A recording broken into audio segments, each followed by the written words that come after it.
화면을 보시면 우리가 지금 모바일 시대잖아요. 이 핸드폰 하나로 모든 것이 다 되는 시대에 살고 있습니다.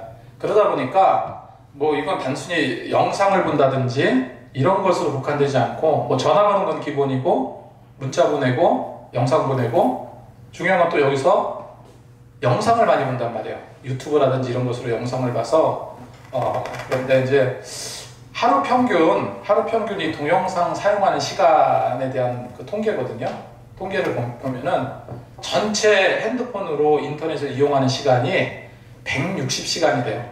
그러니까 이게 그렇게 되면 한 거의 3시간가량 되겠죠? 3시간 넘게 동영상을 시청한다는 거예요. 이렇게 많은 사람들이 핸드폰을 가지고 그런 영상들을 이렇게 보는 겁니다. 그리고 모바일 전체 인터넷 중에서 160분 이상 그거를 차지하고 있고, 그 다음에 그 중에서 이제 동영상을 보는 이용 시간이 1시간이 넘는 거예요. 하루에 3시간을 핸드폰을 끼고 사는 겁니다. 지금 이 시대가. 그리고 이거는 뭐냐면 하루 평균 이제 TV 시청 시간의 변화거든요. 보면은 뭐 20대부터 40대 쭉 올라가는데 평균적으로 3시간, 4시간 TV를 본다는 거예요. 제가 이거 보고 굉장히 놀랐습니다. 야, 이렇게 사람들이 핸드폰으로도 이거 하루에 2-3시간 이상 핸드폰 보고 또 뭐예요? 집에 가서 TV를 3시간, 4시간 본다는 거예요. 나이가 더 많을수록 더 많이 시청을 하죠. 그죠? 20대는 뭐 여기저기 바쁘게 다니고 하니까 한 2시간 정도 보는데 60대 보세요. 60대는 벌써 4시간 이상 TV를 본다는 겁니다. 자, 그리고 지금 이제 시대적인 어떤 트렌드가 많이 바뀌었죠. OTT라는 플랫폼이 이제 나오기 시작을 하면서 이제 TV도 잘 안 봐요. TV도 잘 안 보고 OTT로 이야기하는 시대가 되어버렸어요. 그래서 넷플릭스니 아니면은 디즈니 플러스니 애플 TV니 뭐 무슨 아마존이니 여러 가지 많이 있습니다. 전 세계에서 가장 많이 보고 있는 것이 넷플릭스죠. 넷플릭스는 불과 5년 전만 하더라도요 얼마 되지 않았어요. 그런데 지금 뭐 1000만 명이 넘게 넷플릭스로 시청을 합니다. 그 나와 있는 통계예요. 전 세계 글로벌 플랫폼이죠. 그리고 이제 우리나라 같은 경우는 이게 이제 자료가 한 2-3년 전 자료예요.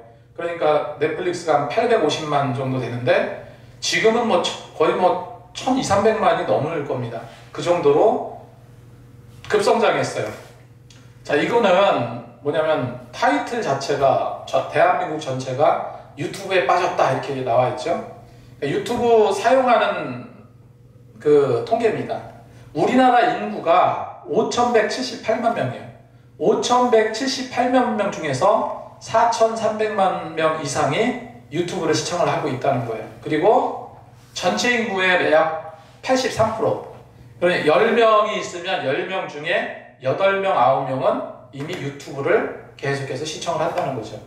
그리고 1인당 월 평균 사용 시간은 유튜브가 30분 정도, 그 다음에 30시간, 그 다음에 카카오톡이 12시간, 페이스북이 11시간.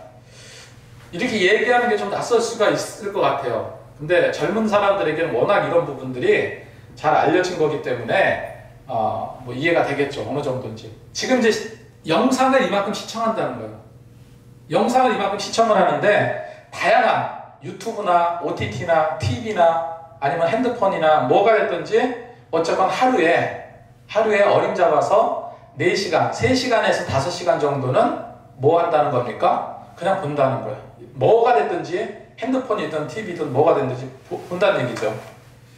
그래서 이 영상 컨텐츠 하나가 얼마나 큰 영향력을 우리에게 주는지 우리는 여태까지 많은 것을 지켜봐 왔습니다. 그런데 중요한 게 뭐냐면 이런 것들이 얼마나 기독교적이지 못한 요소들이 많은가, 이거를 우리가 알아야 된다는 거죠. 제가 얼마 전에 넷플릭스에서 엑소키티라는 이 미국 드라마입니다. 미국 드라마인데 요즘에 이제 한류가 워낙 인기가 많잖아요. 그래서 미국에서도 우리나라를 소재로 삼으면 떠요, 이게. 근데 우리나라를 소재로 삼지 않으면, 한류를 소재로 삼지 않으면은 이게 안 되는 거예요. 그래서 이거는 내용 스토리가 어떻게 되냐면은 그 이제 막 사춘기를 지난 그 키티가, 주인공 이름이 키티인지 모르겠네. 기억은 잘 안 나는데, 얘가 이제 한국에 놀러 왔는데 한국에서 좋아하는 남자를 보게 된 거예요. 서로 이제 친구가 됩니다. 친구가 됐는데 그 남자를 위해서 사랑하는 마음에 한국으로 유학을 온다는 얘기예요. 한국으로 유학을 와요. 그래서 한국에 유학을 와서 국제학교를 다니게 되는데, 국제학교를 다니면서 그러면서 그 남자랑 뭐 이런저런 어떤 그 러브 스토리입니다. 그런 그 젊은이들의 풋풋한 어떤 사랑 이야기를 담고 있는데, 중요한 건 뭐냐면 이 내용 자체가요, 그 여자 주인공이 이제 갓 20살도 안 된 고등학생이거든요. 고등학생인데 남자를 정말 좋아한다고 생각을 하고 갔는데 알고 보니까 자기가 여자도 좋아하는 거예요. 여자도. 그러니까 자기의 성 정체성이 양성애자라는 것을 깨닫게 된다는 얘기예요. 그렇게 해서 자기 남자랑 헤어지고 그 다음에 이제 자기가 좋아하는 여자를 바라보다 끝나는 그런 내용입니다. 그리고 동성애자들이 서로 사랑하고 있는 그런 내용들이 나오고 그래요. 이게 전 세계적으로 넷플릭스 흥행 1위를 했던 그 드라마예요. 그리고 제가 재밌게 본 것 중에서 빨간머리 앤이라고, 우리가 옛날 그 동화책에서 많이 이제 보고 그러는데, 그러니까 여자 같은 남자가 나오는데, 얘가 이제 성 정체성을 갖게 되는 거예요. 원작에는 이런 내용이 없겠죠. 오래된 고전인데 원작에는 이런 게 없었겠는데, 이 드라마에서는 그런 내용이 포함이 되어져 있어요. 이 빨간머리 앤이 갭으로 뭐라고 하냐면은, 나는 이해한다. 나름대로의 그건 하나의 취향이다. 이렇게 이야기하는 장면이 나온다는 거예요. 이거를 우리가 받아들일 수 있겠습니까? 성경적으로 동성애는 뭡니까? 그나큰 죄악인데, 우리는 지금 드라마를 통해서 계속해서 이런 것들을 너무 익숙하게 접하고 있다는 거예요. 지금 보시는 이 장면이 넷플릭스에서 나온 그 우리나라 드라마죠. 오징어 게임이라는 드라마인데, 이 드라마 하나로 전 세계가 일종의 파란을 일으켰어요. 파란을.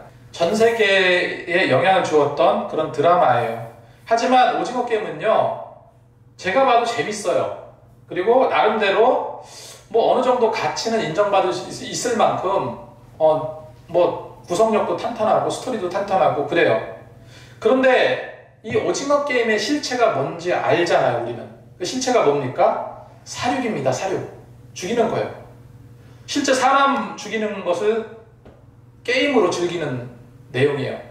그러니까 사람 죽여서 자기가 이기고, 이기게 된 최후의 승자가 어마어마한 상금을 받는다는 내용이에요. 돈과 탐욕에 먼 사람들이 서로 죽고 죽이는 그런 게임들이 나열되어 있는 게 바로 이 오징어 게임입니다. 어릴 적에 동심을 자극했을지는 몰라요. 오징어 게임 자체가 어렸을 때 놀이잖아요. 그런 동심을 자극했던 게임들이 모두 다 뭐로 전락합니까? 사람을 죽이는 도구로 전락한다는 거예요. 문제는 뭐냐면은 그 속에 녹아있는 교회의 모습, 그 속에 녹아있는 기독교의 모습, 믿는 자의 모습들이 얼마나 광신자로 표현되고 있는지 몰라요. 그리고 너무너무 이기적인 모습들을 우리가 확인할 수 있습니다. 제가 이런 말씀을 몇 사람한테 드렸어요. 오징어 게임 봤더니 여기에서 이러이러한 장면이 있더라. 이건 기독교인들을 모독하는 거다. 라고까지 제가 이야기를 했어요. 그랬더니 많은 사람들이 이야기하기를, 특히 이제 믿는 사람들이 어떻게 이야기하냐면은, 그런 장면이 있었어? 이렇게 얘기한 거예요. 맞아. 교회 모습도 나온 것 같아. 뭐, 거기 이제, 무슨 그 이단, 교주 같은 사람도 나온 것 같아. 이 정도예요. 근데 그 내용을 이렇게 파보면요, 정말로 심각한 내용들이 많습니다. 제가 제작한 영상을 보여줬어요. 그러니까 다들 깜짝 놀라더라고요. 나중에 오징어 게임이 얼마나 기독교인들을, 우리 신앙생활을 폄하하고 있는지를 나중에 영상으로 한번 보여드릴게요. 제가 말씀드리는 중요한 핵심이 뭔가 하면요, 이런 영상 콘텐츠들이 직접적이든 간접적이든 그 오래전부터 어떤 목적을 위해서 우리 일반 대중들을 알게 모르게 계속해서 학습을 시켜왔다는 거예요. 그 학습을 시켜온 내용들이 뭡니까? 동성애, 살인, 사륙, 그 다음에 자극적인 것, 그러고 종교적인 어떤 그런 부분들이에요. 드라마나 영화에서는 이미 동성애 코드가 하나의 코드로 점점 노골적으로 드라마를 입히고 있는 것을 우리는 계속 나중에는 이게 일반화돼 버리는 거예요. 일반화돼 버려서 이 동성애라는 것 자체가 이제 막 인권의 거대한 보호막에 보호를 받고 있는 느낌이 듭니다. 너무나도 아름답게 미화를 시키는 거예요. 근데 지금 이런 문화 현상을 우리가 어떻게 봐야 될지, 그리고 우리 믿는 자들은 어떤 생각을 가져야 될지, 그리고 우리가 할 일은 무엇인지 함께 생각하면서 또 기도도 하고 이렇게 노력해보자 하는 그런 취지로 제가 이제 이런 것을 이제 제작을 했습니다. 영상에서 아까 말씀드렸던 것처럼 우리가 하루에 3시간에서 5시간을 영상을 봐요. 뭐가 됐든지. 이런 드라마를 통해서 모든 것이 다 이제 익숙해져 가는 거예요. 동성애도 익숙해져 갑니다. 그냥 아유 또 저게 나왔네. 그러고 그냥 넘어가 버려요. 이런 내용이 나왔을 때 우리는 믿는 자로, 예수 믿는 자로 내 주변 사람들에게 무슨 얘기를 해줄 건가? 어떻게 이야기해 줄 건가? 대부분 그냥 익숙하지 않은, 대부분이요. 그냥 익숙하게 넘어가요. 그러려냐고 넘어갑니다. 저는 그렇다고 해서 이런 내용들을 이렇게 한다고 해서 우리가 나가 투쟁하자. 예수 믿으니까 예수 믿는 자답게 저들과 싸우자. 그래서 반대 운동을 펼치다. 이거 말씀드리는 게 아닙니다. 동성애는 죄악이다. 이 비성경적으로 서로 이렇게 논쟁하라는 게 아니고 성경을 기준으로 했을 때 어떤 것이 옳은 거고 어떤 것이 옳지 않은 건지 우리가 제일 먼저 인지해야 된다는 거예요. 우리가 제일 먼저 알아야 된다는 겁니다. 그게 옳고 그름을 내 주변 사람에게 항변하라는 게 아니라 이것이 왜 옳은지, 성경적으로 봤을 때 이것이 왜 옳은지, 왜 이것이 옳지 못한지 분명한 이유를 제시해 주어야 한다는 겁니다. 그래서 우리가 기독교 문화, 크리스천 문화의 아이덴티티가 무엇인지 이거를 우리가 주변에 알려줘야 된다는 거죠. 예수 믿으면서도 예수 믿지 않는 척하고요. 예수 믿지 않는 자보다 더 음주흡연을 막 하고 그런 사람들 많잖아요. 당당하게 예수 믿는 거를 드러내라는 거죠. 제가 동성애나 이런 부분을 한 가지로 말씀드렸지만 정말 다양하게 이 반기독교적인 내용들로 가득한 영화, 영상, 드라마들이 지천에 널려 있습니다. 사단은요, 그런 문화를 통해서 특히 K 한류 문화가 대단하잖아요. 그 문화를 통해서 교회와 복음의 권위를 떨어뜨리고 여태까지 변질시켜 왔다는 거예요. 분명히 의도했건 의도하지 않았건 분명한 것은 그것에는 바로 사단의 계략이 있다는 거예요. 많은 사람들이 몰입해 있는 문화 콘텐츠 속에서 활약하고 있는 사단의 계략, 이런 부분들을 우리가 살펴보자는 겁니다. 이 많은 사람들이 몰입해 있는 문화 콘텐츠에서 사단은 어떻게 활약할까? 요한계시록 12장 9절에 보면 이렇게 나와 있습니다. 큰 용이 내쫓기니 옛뱀 곧 마귀라고도 하고 사탄이라고도 하며 온 천하를 꿰는 자라. 그가 땅으로 내쫓기니 그의 사자들도 그와 함께 내쫓기니라. 이렇게 기록하고 있어요. 자, 여기서 사단을 뭐라고 그랬습니까? 온 천하를 꿰는 자. 온 천하를 꿰는 자라고 기록되어 있습니다. 지금 이제 방탄소년단 지금 이제 군대 가고 이제 한 명 한 명씩 군대 가고 있는데 정말 대단하잖아요. 우리가 이 부분에 대해서 나중에 더 이제 말씀드릴 기회가 있겠지만 전 세계 K-팝의 인기가 대단해요. 저는 이제 팝송을 듣고 자랐던 학창시절 팝송을 듣고 자랐기 때문에 정말로 더욱더 신기한 일입니다. 그래서 우리나라 아이돌 스타가 음반 한번 내면은 그냥 전 세계 아이튠스 차트에서 1위 하는 거는 너무나 쉬운 일이 되어버렸습니다. 얼마 전에 방탄소년단의 멤버 중에 한 명인 정국이 신곡을 또 냈거든요. 얼마 전에 세븐으로 빌보드 차트 1위를 했는데 그러고 나서 신곡을 또 냈어요. 또 냈는데 내자마자 전 세계 100개국에서 1위를 했습니다. 한두 국가가 아니라요. 전 세계 100개국이에요. 100개국 아이튠스 차트에서 1위를 했습니다. 이건 놀라운 일이 아니에요. 이제 일상적인 일이 돼버렸어요. 이 방탄소년단을 그래서 뭐라고 합니까? 방탄소년단을 비틀즈와 비교하잖아요. 비틀즈와 동급으로 보고 있습니다. 근데 이미 CNN이라든가 다른 데서는 비틀즈보다도 더 팬덤이 강하고 더 영향력이 크다라고 이야기가 나오기 시작을 했습니다. 이런 시대에 우리가 살고 있는데 그 영향력이 얼마나 어마어마하겠습니까? 근데 분명 기억하시기 바랍니다. 사단은 계시록 12장 9절에 있는 말씀처럼 온천하를 꿰는 자예요. 우리 믿는 자로서 뭐 세계적으로 인기 있고 유명하면은 나쁠 건 없잖아요. 나쁠 게 없는데, 그런데 우리 믿음의 시각으로 본다면, 아까 말씀드렸던 기독교적인 어떤 시각으로 본다면 이거를 그냥 맹목적으로 받아들일 수 없는 부분들이 너무나도 많다는 것을 말씀드리고 싶은 겁니다.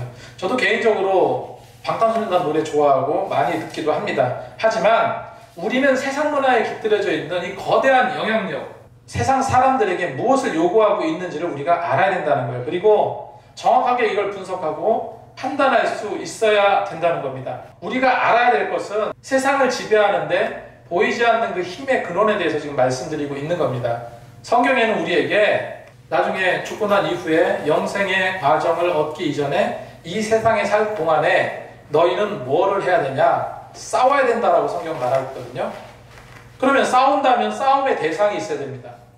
성경에서는 우리가 싸워야 될 대상이 무엇인지 구체적으로 기록하고 있습니다.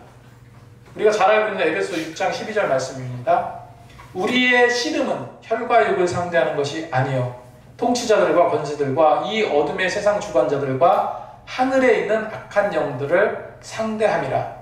자, 우리의 싸움, 우리는 싸워 나가야 되는데 혈과 육을 상대하는 게 아니라고 했습니다. 뭐를 상대한다고요? 이 어둠의 세상 주관자들과 하늘에 있는 악한 영을 상대함이라. 이렇게 기록하고 있습니다. 우리는 계속해서 경쟁에서 살아가지만 본질적인 그런 영적 전쟁은 이 살아가는 사람들, 경쟁하고 하는 이 사람들이 싸움의 대상이 아니라는 거예요. 우리의 싸움의 대상은 그 세상을 움직이고 조정하는 그 보이지 않는 악한 영, 사단과의 싸움이 본질이라는 겁니다. 세상의 모든 것은요, 하나님 손 안에 있습니다. 하지만 그 세상 가운데, 특히 우리 사람의 심령 가운데 우리의 생각과 마음을 빼앗아서 하나님을 믿지 못하게 하고요, 예수님에 대한 믿음을 나태하게 하고, 그리고 마지막에는 지옥으로 이끌고 가려는 그런 보이지 않는 사단의 세력이 있다는 거예요. 이게 우리의 싸움의 대상입니다. 그렇다면 우리 싸움의 대상을 성경에서 무엇으로 기록하고 있을까요? 자, 요 앞에 있는 말씀을 보면은 사단은 욥기서에 보면 이런 내용이 나옵니다. 하나님께서 사단에게 물어요. 뭐라고 묻냐면 땅을 그러니까 내가 어디에서 왔냐라고 물어요. 그랬더니 사단이 뭐라고 말합니까? 욥기서 1장 7절에 땅을 두루 돌아 여기저기 다녀왔다라고 말합니다. 사단이 그렇게 얘기를 해요. 왜 두루 다녔는가? 아까 읽었던 12장 9절 말씀에 마귀라고 하고 사탄이라고도 하며 온천하를 꿰는 자, 온천하를 꿰기 위해서 두루두루 다니고 왔다라고 말하는 겁니다. 그래서 사람은 온천하를 꿰는 자라고 성경은 말하고 있고, 역대상 21장 1절에 있는 말씀을 보면은 이런 말씀이 나와요. 사탄이 일어나서 이스라엘을 대적하고 다윗을 충동했다고 그랬죠. 그죠? 이거는 뭐를 충동한 겁니까? 그럼 마음을 충동한 거예요. 마음을 충동시킨 거예요. 그렇게 다윗을 충동하여서 이스라엘을 계수하니라. 하나님께서 너네 인구조사하지 말라고 했는데 누가 충동질한 거예요? 사단이 충동질했어요.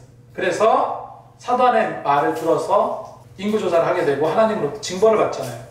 그리고 역대상 21장, 그러고 누가복음 22장 3절 말씀을 보면은 12 중 하나인 가로딘이라고 부르는 유다에게 사단이 들어가니 했습니다. 사단이 들어갔다고 했어요. 어디로 들어간 겁니까? 가룟 유다라는 그 마음, 깊숙한 곳에 들어간 거예요. 그래서 예수님을 은삼십에 팔라고 그렇게 이야기를 한 거죠. 거기에 넘어간 겁니다. 자, 사단은 누구를 이렇게 조정합니까? 사람의 약한 심성을 파고들어요. 유다에게 사단이 들어갔다. 그리고 아나니와 삽비라, 성경에 나오는 아나니아와 삽비라 같은 경우도 정말 열심히 신앙생활 잘하는 것 같지만 하나님께서 속였죠.